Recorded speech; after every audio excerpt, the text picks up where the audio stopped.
Hola, bienvenido al canal de Rosana Eco Ideas. ¿Cómo están todos? Saluda mamá. Un saludo. Y vamos a hacer algo. Sí, mamá, Dios se le bendiga a cada uno de ustedes. Suscríbanse al canal. Vamos a hacer algo muy bonito de reciclaje. Saludos y comenzamos.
Bueno, ya terminamos con el cartón de huevos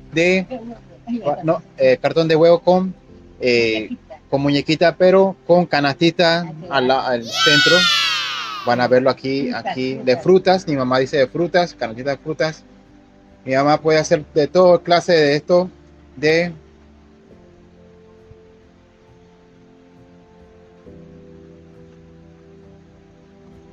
¿Qué opinan?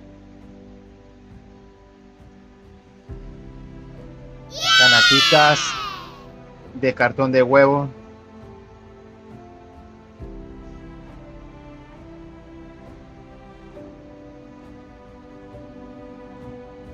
En el canal hay muchas variedades de lo que hace mi mamá de cartón de huevos.